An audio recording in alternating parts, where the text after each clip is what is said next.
नहमदुहु व नसल्ली अला रसूलिहिल करीम। अऊज़ु बिल्लाहि मिनश शैतानिर रजीम। बिस्मिल्लाहिर रहमानिर रहीम। जाअल हक़्क़ु व ज़हक़ल बातिल इन्नल बातिल कान ज़हूक़ा।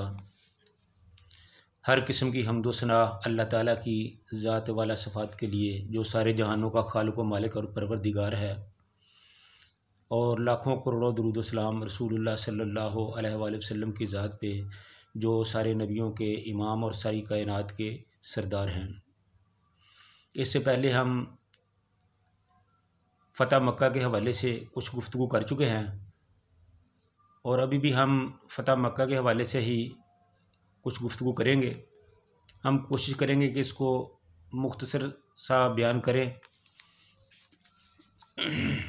जब रसूलुल्लाह सल्लल्लाहु अलैहि वसल्लम खाना काबा में तशरीफ़ लाए तो वहाँ देखा गया कि 360 बुत जो थे कुरैश ने, कुफ़ार ने, मुशरिकीन ने वहाँ रखे हुए थे, वो उनकी पूजा करते थे। तो रसूलुल्लाह सल्लल्लाहु अलैहि वसल्लम जब खाना काबा में दाखिल हुए तो अपने हाथ की छड़ी के साथ उन बुतों को गिराते जाते थे और साथ ही फरमाते कि वजाअल हक़्क़ु व ज़हक़ल बातिल इन्नल बातिल कान ज़हूक़ा, कि हक़ आ गया और बातिल भाग गया, बेशक बातिल भागने ही वाला है। तो इस तरह रसूलुल्लाह सल्लल्लाहु अलैहि वसल्लम ने तमाम बुतों को वहाँ से गिरा दिया और आप सल्लल्लाहु अलैहि वसल्लम के हुक्म के मुताबिक खाना काबा को बुतों से पाक कर दिया गया।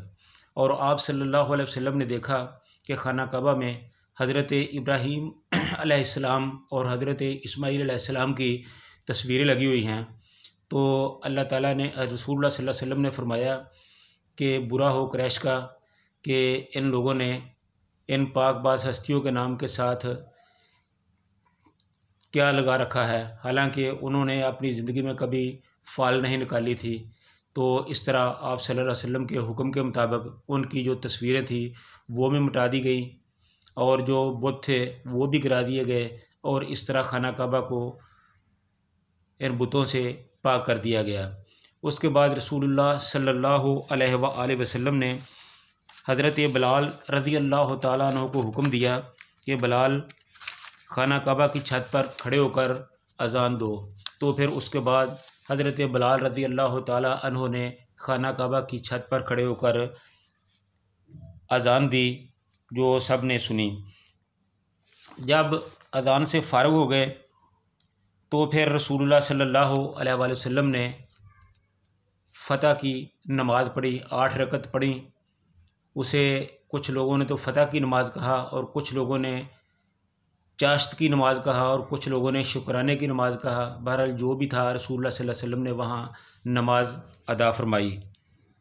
उसके बाद रसूलुल्लाह सल्लल्लाहु अलैहि वसल्लम ने कुफ़ार में से 9 आदमियों के खून को हलाल करार दिया कि इनको जहाँ भी हों इनको कत्ल कर दिया जाए।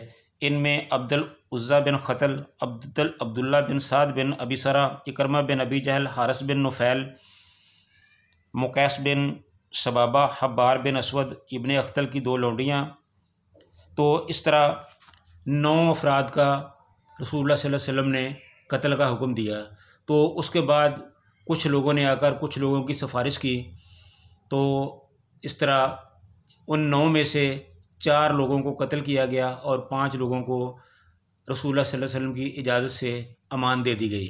तो इस तरह रसूलुल्लाह सल्लल्लाहु अलैहि वसल्लम के हुक्म पर उनको अमान दे दी गई। उसके बाद सफ़वान बिन उमैया और फ़ज़ैला बिन उमैर थे, उन्होंने भी इस्लाम को कबूल कर लिया।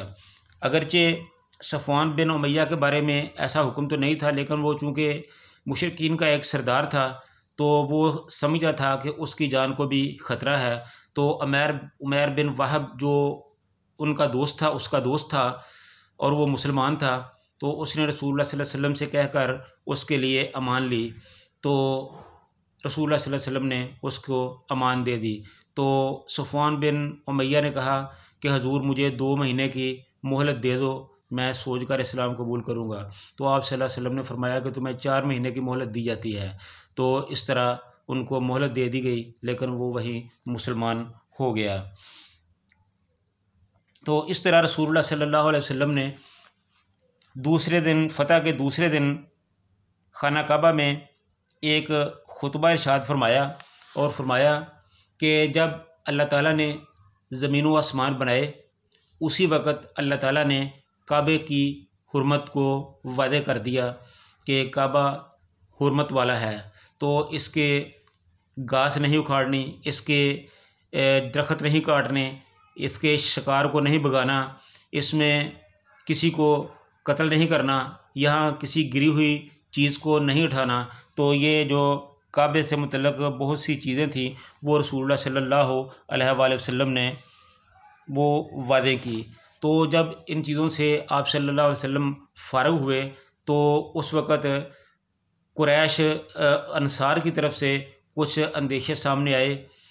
तो उनका ये ख़्याल था कि रसूलुल्लाह सल्लल्लाहु अलैहि वसल्लम चूँकि मक्के के रहने वाले हैं, मक्के से मोहब्बत करते हैं और मक्का उनका आबाई शहर है, और हो सकता है कि जब मक्का फ़तह हो गया है तो अल्लाह के रसूल सल्लल्लाहु अलैहि वसल्लम यहीं के हो रहे हैं। तो जब रसूलुल्लाह सल्लल्लाहु अलैहि वसल्लम को इन बातों का पता चला तो आप सल्लल्लाहु अलैहि वसल्लम ने अंसार को बुलाया, उनको तसल्ली तशफ़ी दी।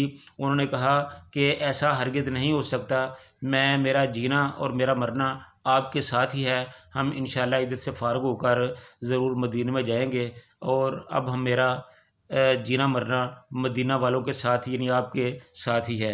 तो इस तरह आप सल्लल्लाहु अलैहि वसल्लम की ये बात सुनकर जो अंसार थे वो बहुत खुश हुए। तो इस तरह रसूलुल्लाह सल्लल्लाहु अलैहि वसल्लम जब इन सारी चीज़ों से फ़ारिग हो गए तो उसके बाद रसूलुल्लाह सल्लल्लाहु अलैहि वसल्लम ने अपने सहाबा को मक्का के साइड पर भेजा।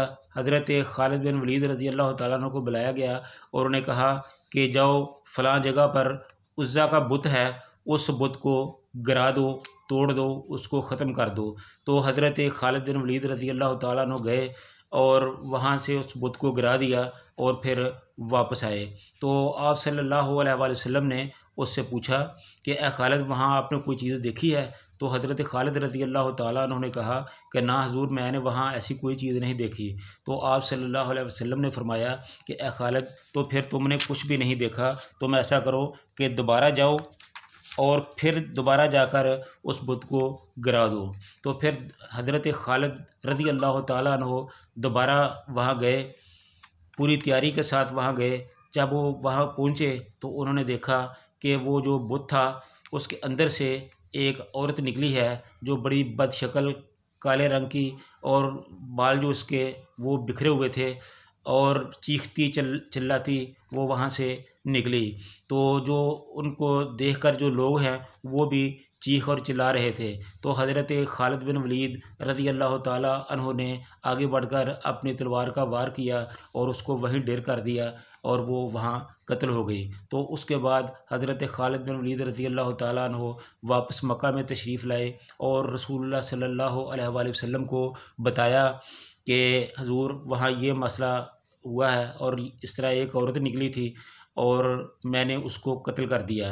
तो रसूलुल्लाह सल्लल्लाहु अलैहि वसल्लम ने फरमाया कि ए खालिद, वही उज़्ज़ा थी और वो वहाँ से मायूस हो चुकी थी कि अब वहाँ उसकी कोई भी पूजा और प्रस्तश करने वाला नहीं है, तो इसलिए वो चीख और चिल्ला रही थी और तुमने उसको कत्ल करके अच्छा किया, अब उसका काम हमेशा हमेशा के लिए ख़त्म हो गया।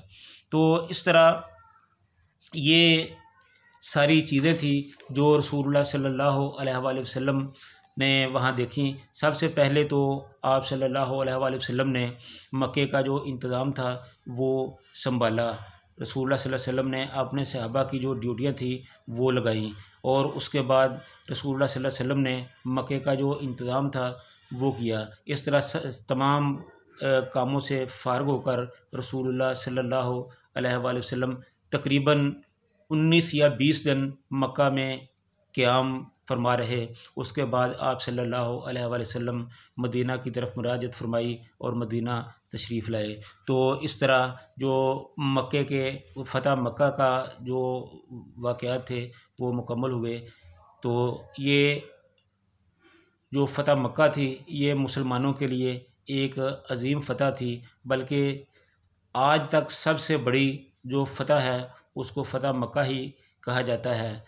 जिस तरह फ़तह मक्का भी अजीम थी, इस तरह फ़ातिह मक्का भी अजीम थे, यानी रसूलुल्लाह सल्लल्लाहु अलैहि वसल्लम।